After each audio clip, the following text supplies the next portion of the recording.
शिव पुराण श्री रुद्र संहिता द्वितीय खंड 13वां अध्याय। दक्ष द्वारा मैथुनी सृष्टि का आरंभ।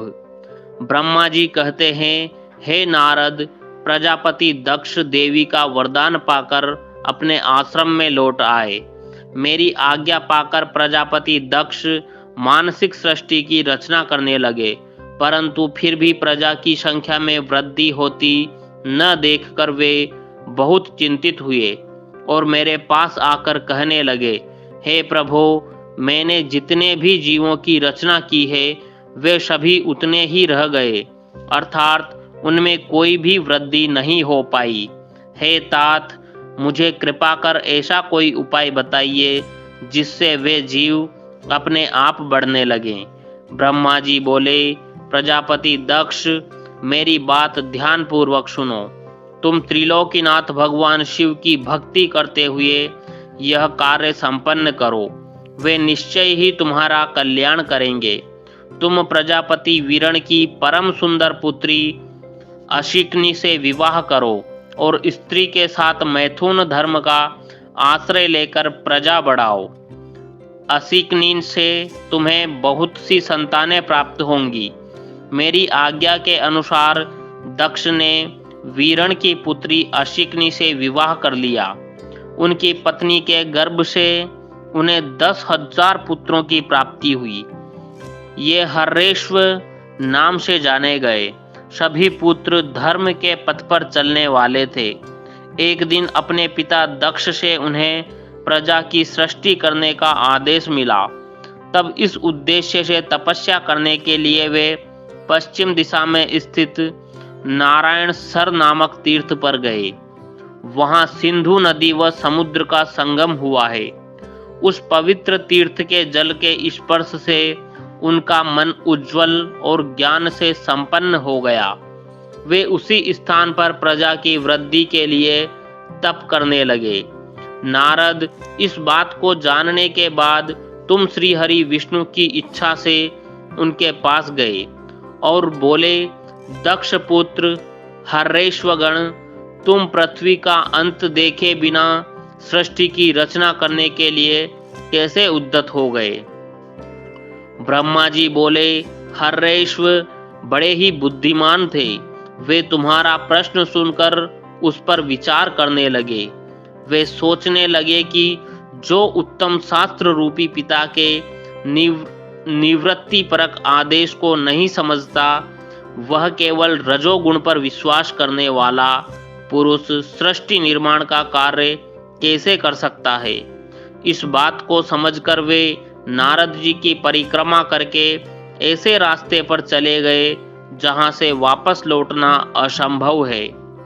जब प्रजापति दक्ष को यह पता चला कि उनके सभी पुत्र नारद से शिक्षा पाकर मेरी आज्ञा को भूलकर ऐसे स्थान पर चले गए जहां से लौटा नहीं जा सकता, तो दक्ष इस बात से बहुत दुखी हुए। वे पुत्रों के वियोग को सह नहीं पा रहे थे। तब मैंने उन्हें बहुत समझाया और उन्हें सांत्वना दी। तब पुनः दक्ष की पत्नी अशिकनी के गर्भ से शबलाश्व नामक एक सहस्त्र पुत्र हुए। वे सभी अपने पिता की आज्ञा को पाकर पुनः तपस्या के लिए उसी स्थान पर चले गए जहां उनके बड़े भाई गए थे।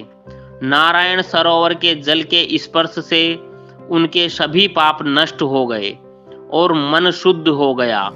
वे उसी तट पर प्रणव मंत्र का जाप करते हुए तपस्या करने लगे।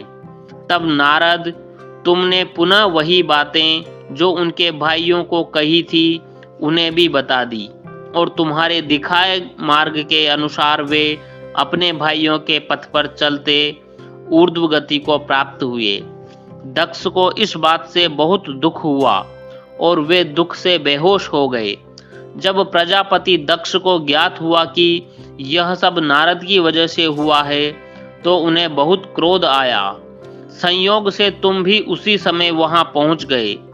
तुम्हें देखते ही क्रोध के कारण वे तुम्हारी निंदा करने लगे और तुम्हें धिक्कारने लगे। वे बोले, तुमने सिर्फ दिखाने के लिए ऋषियों का रूप धारण कर रखा है, तुमने मेरे पुत्रों को ठग कर उन्हें भिक्षुओं का मार्ग दिखाया है। तुमने लोक और परलोक दोनों के श्रेय का नाश कर दिया है। जो मनुष्य, ऋषि, देव और पितृगणों को उतारे बिना ही मोक्ष की इच्छा मन में लिए माता पिता को त्याग कर घर से चला जाता है, सन्यासी बन जाता है, वह अधोगति को प्राप्त हो जाता है। हे नारद, तुमने बार बार मेरा अमंगल किया है, इसलिए मैं तुम्हें शाप देता हूं कि तुम कहीं भी स्थिर नहीं रह सकोगे। तीनों लोकों में विचरते हुए तुम्हारा पैर कहीं भी स्थिर नहीं रहेगा, अर्थात तुम्हें ठहरने के लिए सुस्थिर ठिकाना नहीं मिलेगा। नारद, यद्यपि तुम साधु पुरुषों द्वारा सम्मानित हो, परंतु तुम्हें शोकवश दक्ष ने ऐसा शाप दिया है जिसे तुमने शांत मन से ग्रहण कर लिया और तुम्हारे मन में किसी प्रकार का विकार नहीं आया। यह अध्याय यहीं समाप्त होता है। अगला अध्याय देखने के लिए चैनल पर बने रहें। अभी तक चैनल को सब्सक्राइब नहीं किया है तो चैनल को सब्सक्राइब जरूर कर लें ताकि आने वाले वीडियो का नोटिफिकेशन आपको मिल सके। धन्यवाद। ओम नमः शिवाय।